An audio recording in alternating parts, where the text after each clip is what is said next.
ആരെങ്കിലും നമ്മളെ അപമാനിക്കുന്ന തരത്തിൽ സംസാരിക്കുകയാണെങ്കിൽ നമ്മൾ എന്ത് ചെയ്യും? അപമാനിക്കുന്നതിൽ എന്താണ്?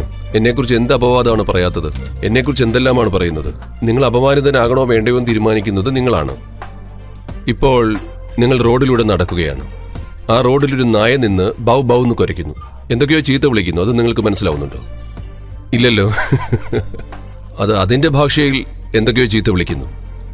ബൗ ബൗ ബൗ ബൗ എന്തൊക്കെയോ പറയുന്നു. എന്തൊക്കെ ചീത്തയാ പറയുന്നത് നിങ്ങൾക്ക് മനസ്സിലാവുന്നില്ല. അത് വെറുതെ കുരയ്ക്കുകയാണ്. കടിക്കാൻ വന്നാലല്ലേ നടപടി എടുക്കേണ്ടതുള്ളൂ. ഇതും അതുപോലെയാണ്.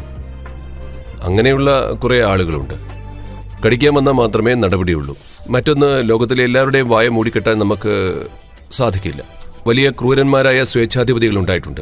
എല്ലാവരുടെയും വായ മൂടിക്കെട്ടാൻ അവർ ശ്രമിച്ചു. അവർക്ക് പോലും കഴിഞ്ഞില്ല. നിങ്ങൾ അതിനുവേണ്ടി ശ്രമിക്കേണ്ടതില്ല. അവഗണിക്കുന്നതാണ് നല്ലത്. അവഗണിക്കരുത്, കേൾക്കണം. ആരൊക്കെ എന്തൊക്കെയാ പറയുന്നത് ശ്രദ്ധിക്കണം. ശ്രദ്ധിച്ചില്ലെങ്കിൽ നാളെ അത് കടിക്കും. ആരൊക്കെ എന്തൊക്കെയാണ് പറയുന്നതെന്ന് ശ്രദ്ധിക്കണം. അവനറിയാവുന്നതല്ലേ അവൻ പറയുന്നത്. അതെന്നെക്കുറിച്ചല്ല.